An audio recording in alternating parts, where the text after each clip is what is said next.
시청자 여러분 안녕하십니까? JTB 아침 뉴스입니다. 오늘은 구름이 많이 끼면서 어제보다 선선한 가을 날씨를 보이겠습니다. 현재 기온은 전주 15.3도, 익산 12.3도로 어제 아침만큼 쌀쌀합니다.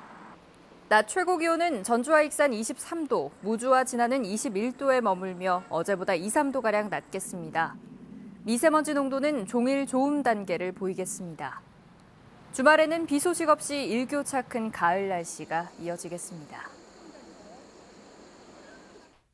가시연꽃과 수달 같은 멸종위기 야생 동식물이 살고 있는 저수지가 있습니다. 보전 대책을 마련해도 모자랄 판에 이 저수지에 태양광 발전소를 설치하겠다는 신청이 접수돼 논란이 일고 있습니다. 하원호 기자입니다.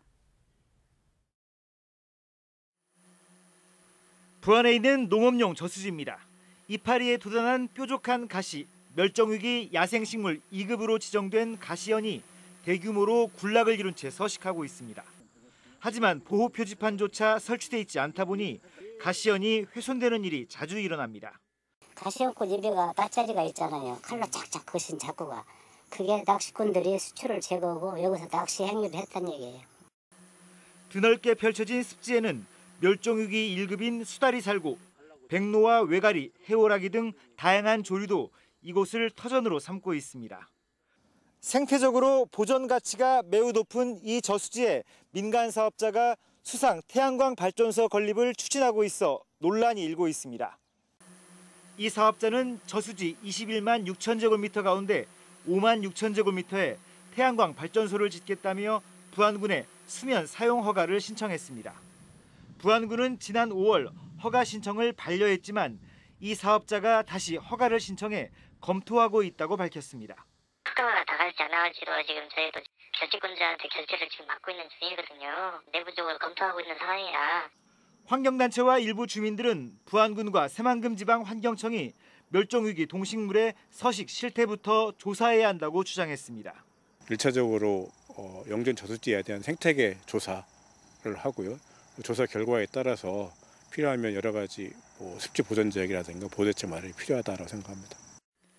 태양광 발전소 설치로 멸종위기 동식물의 서식 환경이 훼손되지 않도록 면밀한 사전 검토와 함께 보호대책 마련이 시급합니다. JTB 뉴스 하원호입니다. 음식물 쓰레기를 처리하는 전주 리사이클링타운 근로자들의 파업이 3주째 접어들었습니다. 전주시가 민간 투자자와 협약을 맺을 때 근로자들에 대한 최소한의 안전망을 마련했어야 한다는 지적이 나오고 있습니다. 주혜인 기자입니다. 지난 2016년 11월부터 운영되고 있는 전주 리사이클링타운입니다. 이곳은 5개 업체가 20년 동안 운영하며 전주시에서 음식물 쓰레기 처리 수수료를 받는 조건으로 전체 공사비의 70%를 부담해 건립됐습니다. 이곳의 근로자 20명은 20일 가까이 파업을 벌이고 있습니다. 핵심은 근로자들의 고용 문제입니다. 저희 조합원님들이 1년 계약직으로 심각한 고용 불안에 시달리고 있습니다. 고용 보장과 고용 안정을 요구하고 있습니다. 음식물 쓰레기 처리는 자치단체가 맡아야 되는 공공의 영역입니다. 하지만 지난 2013년 전주시와 민간 사업자 간의 실시 협약에서는 사용료 유지 관리, 책임, 자금 조달 등의 내용만 규정하고 있습니다. 업무를 민간에 넘기면서 고용 형태, 급여, 고용 시간 등 근로자를 보호하는 최소한의 가이드라인도 만들어 놓지 않은 겁니다. 애초에 계약할 당시에 이런 것들이 명문화가 됐으면 지금 이런 사태가 벌어지지 않았을 거라고 보고요. 이후로 BTO 방식의 어떤 사업을 위탁을 한다라고 하면 이런 부분까지 충분히 보완되어야 할 일이라고 생각합니다. 전국적으로 자치단체가 직접 음식물 쓰레기 업무를 하고 있는 곳도 있는 만큼 BTO 방식에 의한 사업장에서도 근로자들의 일정한 처우와 고용 조건 등을 마련하는 작업이 뒤따라야 할 것으로 보입니다. JTB 뉴스 주혜인입니다. 새만금 개발을 위한 핵심 축 가운데 하나인 남북도로의 2단계 사업이 시작됐습니다. 남북도로 2단계는 새만금 내부를 동서남북으로 연결하는 십자형 도로의 마지막 구간입니다. 보도에 송창용 기자입니다.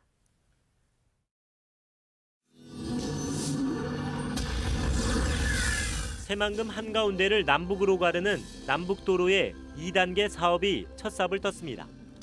남북도로 2단계는 부안 인근을 지나는 길이 14.4km로 사업비는 3,634억 원입니다.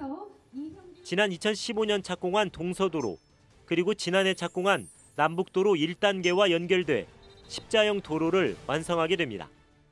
올해 공사를 시작하여 2023년 바로 이 부근에서 개최되는 세계 잼버리 대회 이전에 개통될 것입니다. 남북도로는 새만금 국제협력 용지와 농업 용지, 관광 레저 용지의 진입도로나 마찬가지입니다. 내부 개발과 투자 유치에 큰 도움이 될 것으로 기대됩니다. 정부의 여러 가지 정책과 투자가 더해져서 새만금의 빈 공간을 하나하나 채워 나갈 것입니다.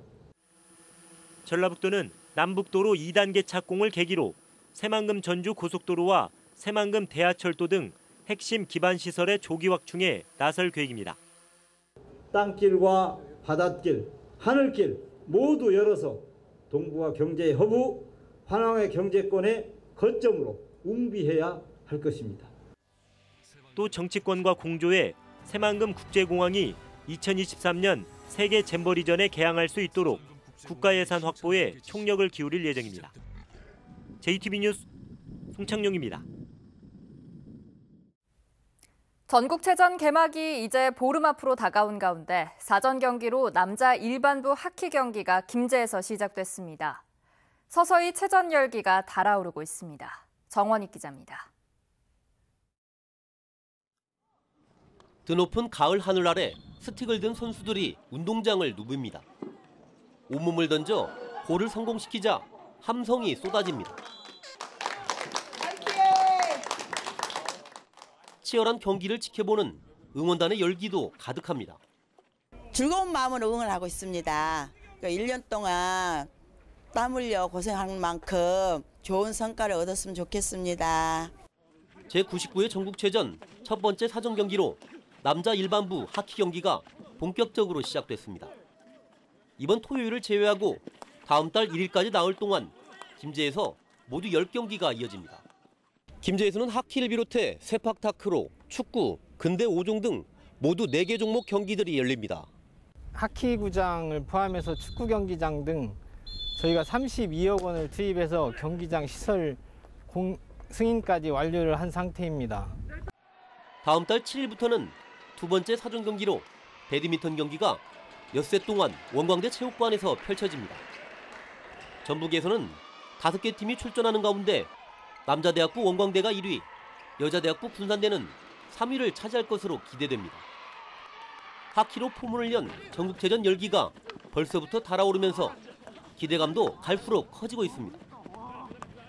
JTB 뉴스 정원익입니다. 올해로 56번째를 맞는 소충 사선문화제에 막이 올랐습니다.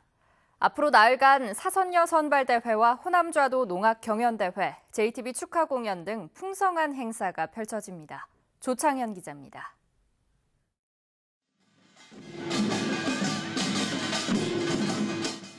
저절로 어깨를 들썩이게 하는 신명난 풍물소리가 축제의 시작을 알립니다.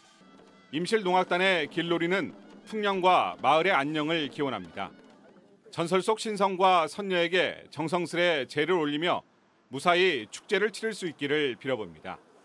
산과 강, 인심이 만나는 향토 문화축제인 제56회 소충 사선문화제가 막을 올렸습니다. 1년 내 땀 흘리며 농사 지은 그분들을 위로하고 도시 서민들과 어울려서 이 농민들이 만든 음식으로 같이 즐기고 축하 공연을 또 통해서 위안받고 오늘부터 임실 사선대 광장 특별 무대를 중심으로 다양한 행사가 시작됩니다. 북한예술단 특별 공연과 호남 좌도 농악 경연대회, 사선 가요제 등이 잇따라 관광객을 만납니다. 전설 속 선녀상을 재조명하는 사선녀 선발대회도 전국에서 31명의 선녀 후보가 참가한 가운데 열립니다. 마지막 날에는 전라도 정도 천년을 기념하는 JTB 전주방송의 특집 공개방송이 축제의 대미를 장식합니다. 또 축제 기간에 치즈와 한우 등 지역 특산물 판매장이 운영되고 필봉 농악 배우기, 피자 만들기 등 다양한 체험 행사도 열립니다. 향토 문화축제의 멋과 맛을 만끽할 수 있는 소충 사선문화제는 오는 일요일까지 계속됩니다. JTB 뉴스 조창인입니다. 남원과 임실, 순창 등 3개 시군의 재활용품을 한데 모아 선별하는 시설이 다음 달부터 운영됩니다. 임실군이 운영하는 찾아가는 치매 예방 순회 교육 프로그램이 주민들에게 큰 호응을 얻고 있습니다. 김철 기자입니다. 남원, 임실, 순창 등 3개 시군에서 배출되는 재활용품의 선별시설이 다음 달부터 운영에 들어갑니다. 그동안 수작업으로 이루어졌던 재활용품 선별이 빠르고 효율적으로 이루어질 뿐만 아니라 3개 시군이 운영비를 나눠내기 때문에 예산 절감 효과도 있을 것으로 남원시는 기대하고 있습니다. 분리배출을 통해 환경을 보호하고 자원을 아낄 수 있도록 시민 여러분의 적극적인 참여 부탁드립니다. 임실군이 지난달부터 운영하는 찾아가는 치매 예방 순회 교육 프로그램이 큰 호응을 얻고 있습니다. 임실군 치매 안심센터는 마을 회관과 경로당 55곳을 돌며 1,800여 명의 주민들에게 치매 원인과 증상, 예방법 등을 알려줘 치매를 조기에 발견하고 예방하는 데 기여하고 있습니다. 부안군이 부안 출신 대학생들을 위해 올해 하반기 학자금 대출 이자를 지원합니다. 사업 공고일 기준으로 1년 전부터 부모 모두 부안군에 주민등록이 된 대학생이면 누구나 다음 달부터 부안군청을 방문해 신청할 수 있습니다. 전국 최대 축산단지인 정읍시가 AI 유입을 사전에 차단하기 위해 다음 달부터 방역 상황실과 거점 소독시설을 운영합니다. 정읍시는 축산농가와 단체의 협조를 통해 예찰 강화, 공동 방제단 운영 등 방역 관리를 강화하고 순정축협 가축시장 입구에 거점 소독시설을 설치해 운영할 예정입니다. JTB 뉴스 김철우입니다. 탄소와 농생명 산업의 규제를 푸는 지역특구법이 국회를 통과해 관련 분야의 투자 활성화가 기대되고 있습니다. 규제 프리존 특별법과 지역특구 특례법을 병합한 지역특구법은 탄소 특허법에 관한 특례와 농업진흥구역의 탄소 부품 제조업 허용, 그리고 새만금 농생명용지 임대기간 연장 등의 내용을 담고 있습니다. 중소벤처기업부는 다음 달에 지역특구법의 구체적인 내용과 사업 추진 방향을 설명할 예정입니다. 전라도가 새만금을 활성화하기 위해 다음 달에 국내외에서 투자 유치 활동을 벌입니다.